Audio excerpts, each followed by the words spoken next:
Olá, tudo bom? Meu nome é Andréia Modesto. Eu estou fazendo essa gravação hoje, no dia da lua crescente em Aquário, e eu achei importante tirar duas dúvidas de vocês que vocês escreveram para mim de uma maneira mais imediata. Estou atropelando um pouco, porque normalmente eu gravo ou no sábado ou no domingo. É, Quem estiver passando por aqui, esse é um canal de astrologia que está crescendo organicamente. Eu não tenho condição de bombar, nem penso nisso, porque não adianta você ter 100 mil pessoas seguindo você e ter 15% dessas pessoas engajadas e realmente preocupadas de aprender com você, de trocar experiência com você. Então é o seguinte, algumas pessoas, acho que uma foi a Adélia, respondendo primeiro as perguntas de vocês e depois entrando ainda na questão dessas 3 lunações que a gente teve na semana passada. Aqui no Brasil, Urano no ascendente e Sol e Lua conjuntos na Lua Nova em Escorpião, que é uma das luas mais profundas, mais mágicas, mais transformadoras que pode existir. Qualquer lua na água, peixes ou câncer, é lua de cura e de uma profundidade que as outras luas não terão. É, e hoje, a lua crescente em Aquário. Semana passada, Urano no ascendente, no mapa da lua nova, vista daqui de São Paulo, vista de Brasília, porque em outros países, dependendo da hora em que aconteceu a formação da lua nova, o ascendente era outro. Então a lua também caía em outras casas e Urano também. Hoje a lua crescente em Aquário, com a lua em conjunção com Júpiter, e eu vou falar do eclipse, da lua cheia do dia 19. Mas antes é o seguinte, acho que a Adélia e uma outra pessoa comentaram sobre o medo de Plutão entrando no signo de Aquário e podendo mexer com casa 2, casa 8. É lógico que a gente fica com um friozinho na barriga depois de uma certa idade, sobretudo, de como que a gente vai conseguir canalizar essas influências. Eu tive agora, acabou, Urano transitando sobre o meu planeta Marte na casa 8, que não é bolinho, como se diz, não é estrelinha, como se diz na gíria. É pesado em termos de teoria. Não foi. O que aconteceu, eu estou tentando me organizar para ter uma reserva, tirei dinheiro daqui, botei dinheiro ali, perdi um pouquinho, depois ganhei um pouquinho, depois perdi, arrisquei um pouquinho mais, também perdi um pouquinho mais, mas nada trágico. E aí, meu sobrenome vai ser renda fixa. Então, é, não teve nada de uau, nem do ponto de vista financeiro que fosse marcante, nem nada. A casa 8 é uma casa de negócios, você pode ter mudança de casa, compra e venda de imóvel. Se tem a lua na casa 8, você pode ter uma tia-avó, quem sabe, que te deixa uma herança e que você nem estava contando com isso. Você pode se organizar para fazer uma reforma na casa.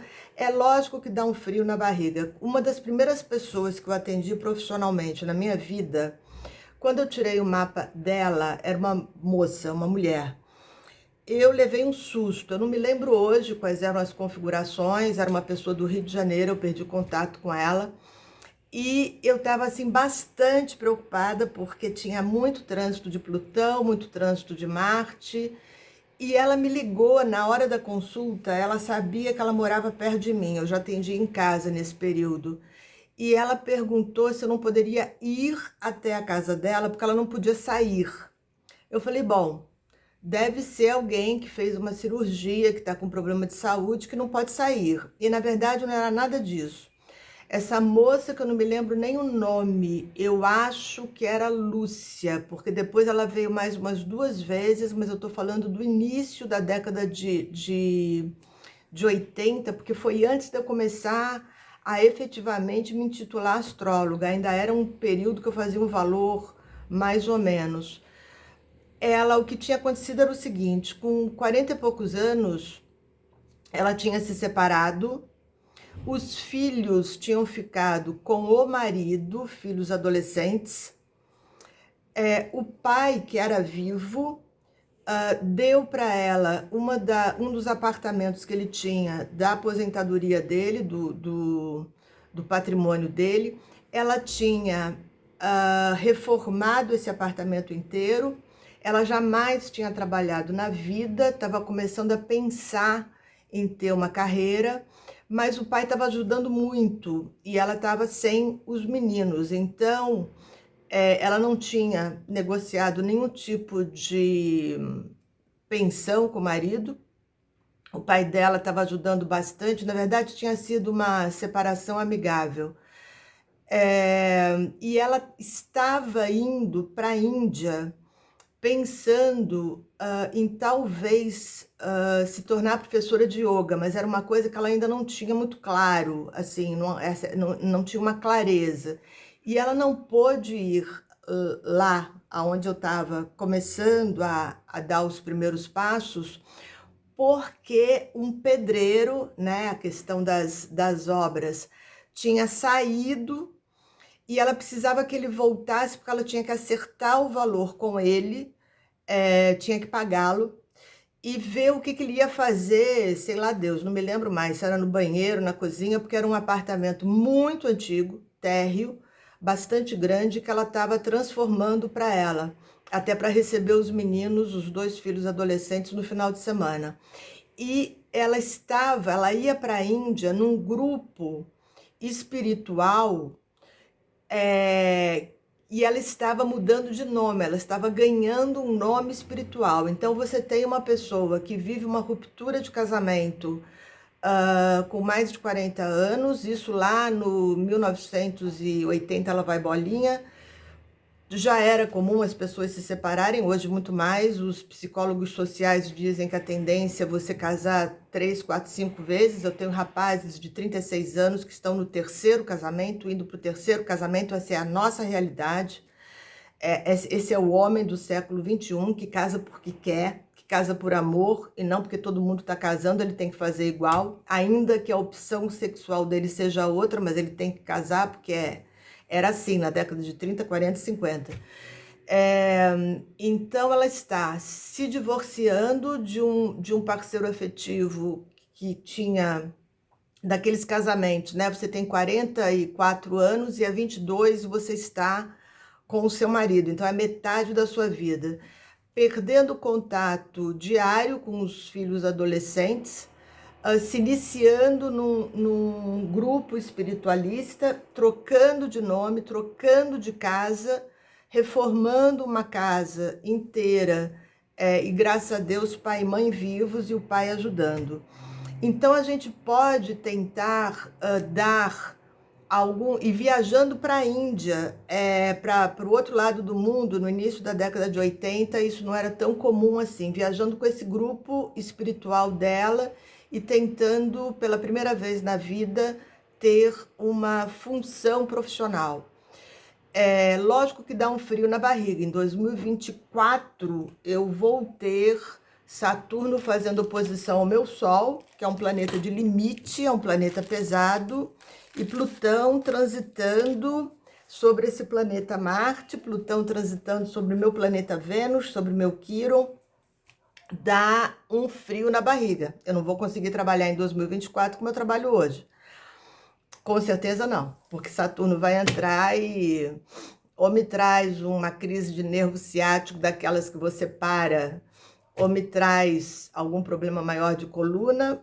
Mas eu acho que o importante é a gente usar a astrologia em termos de morte e renascimento, que a gente pode morrer e renascer todos os dias, ou pelo menos estar atento à necessidade da mudança.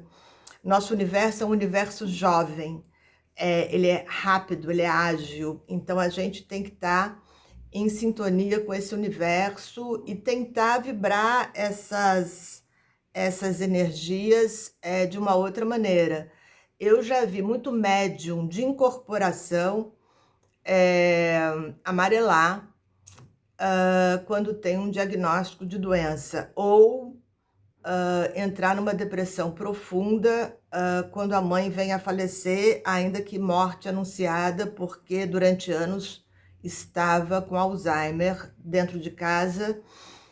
E aquilo que parecia um alívio para todo mundo, inclusive para a mãe, é vivido com muita dor. É o nosso lado humano, graças a Deus.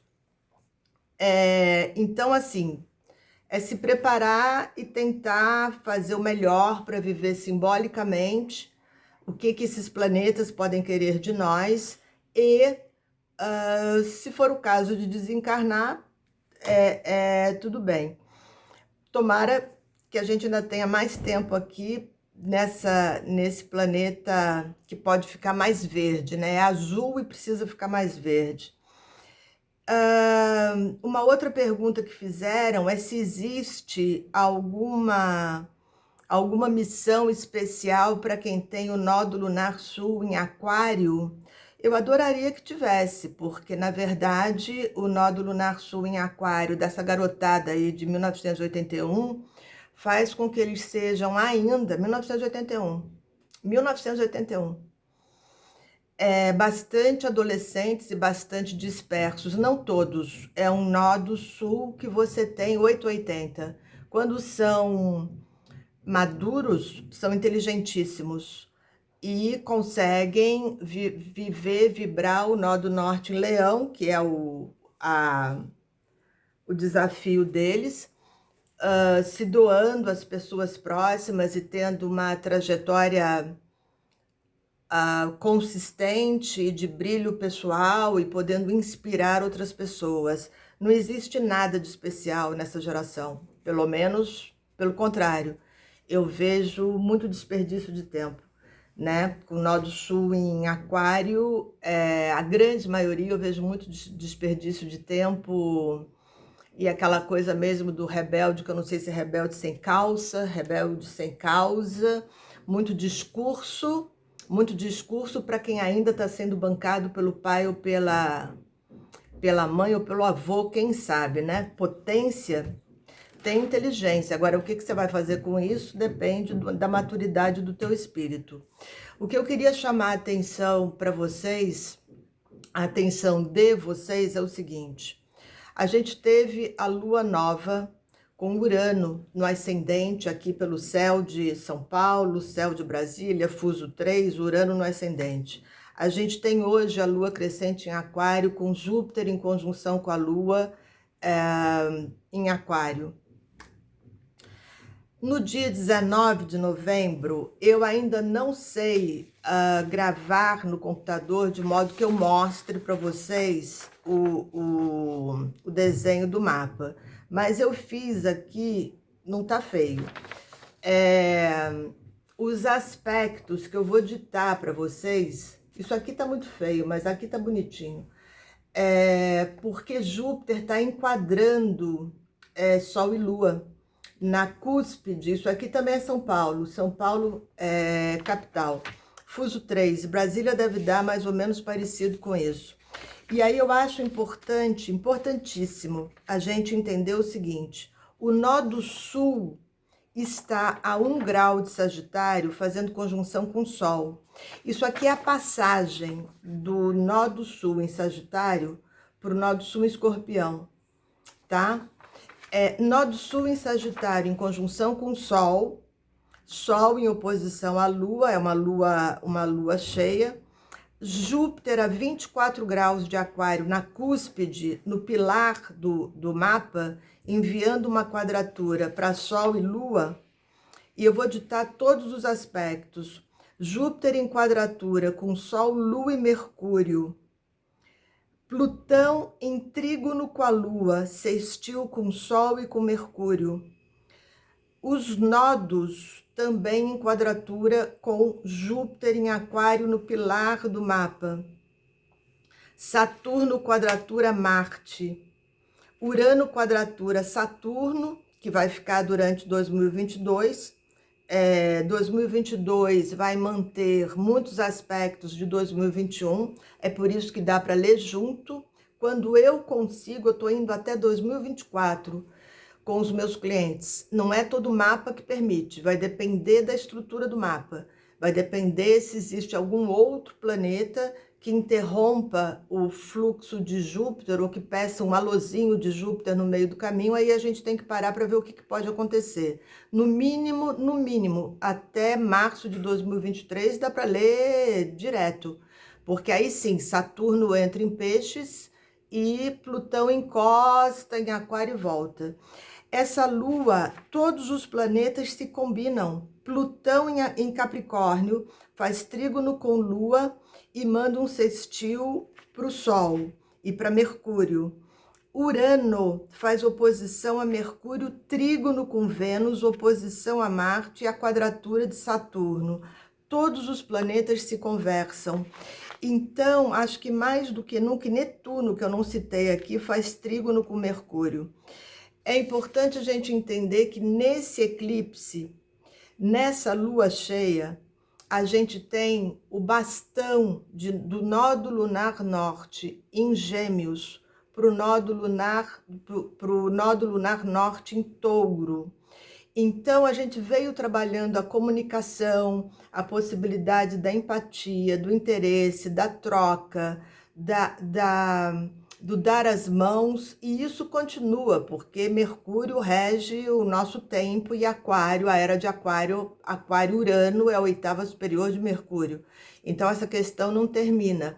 Mas a gente vai ter, enquanto o nódo lunar norte transitar por Touro, Júpiter em Touro e ainda o trânsito de Urano em Touro, que está em torno de 11, 12 graus, quer dizer, está no meio do signo. A questão da Terra, seja com T maiúsculo, seja com T minúsculo. Espero que muitos condomínios façam os seus jardins suspensos verdes. Esse planeta que é azul, ele não tem que amarelar, ele tem que ficar verde. Então, essa questão da ocupação da terra, dos valores, da distribuição de renda, enfim, de uma economia que seja humana, porque economia é o estudo de como o homem produz riqueza, de como o homem se autossustenta, e não essa coisa que parece distante de nós, com esses gráficos, com essas siglas, que parece que o homem está completamente distante daquilo que é simplesmente a história de como ele faz riqueza, de como ele se sustenta, de como ele sustenta a família. A gente, antigamente, era tudo mais fácil, no sentido de uma não sofisticação que deixava a gente de uma maneira mais natural, de coisas muito simples. Hoje, escolher vocação, escolher carreira, descobrir qual é a vocação, parece uma tese de doutorado em neurologia, quando simplesmente você pega uma criança, você pergunta para ela do que ela gosta, aquela ideia do aprendiz que fica do lado de quem trabalha com sapatos, de quem trabalha com tecnologia, de quem trabalha plantando, de quem trabalha numa fazenda, de quem trabalha num escritório de direito. Enfim, alguns ainda se deixam seduzir pelos filmes que mostram os tribunais e coisa e tal, fazem uma fantasia muito grande, porque uma coisa é um filme, um seriado de Netflix, outra coisa é o dia a dia, e você se dá conta de que pode existir corrupção, de que pode existir negligência, esse tipo de coisa. Eu já tive clientes meus que venderam imóveis para poder pagar a faculdade de medicina da filha, histórias verdadeiras, que a menina descobriu na universidade que ela não consegue ver sangue nem cadáver. Então, e foi-se o imóvel. A gente precisa entrar numa era, numa fase de vida em que as coisas possam ser mais fáceis do que toda essa elaboração desses últimos 2000 anos que afastou o ser humano de tudo, inclusive de Deus, né? Porque Deus é algo também temível, distante. É tudo muito difícil, tá bom? Então, hoje é não sei a que horas que eu vou jogar essa gravação, acho que daqui a pouco. Hoje é a lua crescente em Aquário, e no dia 19 de novembro, a lua cheia, o eclipse, que vai trazer a questão de valores, a questão de como que a gente gasta o dinheiro da gente, aonde que a gente investe, o que que dá para trocar, o que que dá para recuperar, o que que dá para doar. E é isso, a gente está vivendo um momento extremamente importante. O planeta precisa virar de cabeça para baixo, produzir menos fumaça, produzir menos gases e se tornar uma terra de acordo com as nossas necessidades, para a gente poder ser um pouco menos sofrido do que a gente tem sido até agora, tá bom? Super obrigada.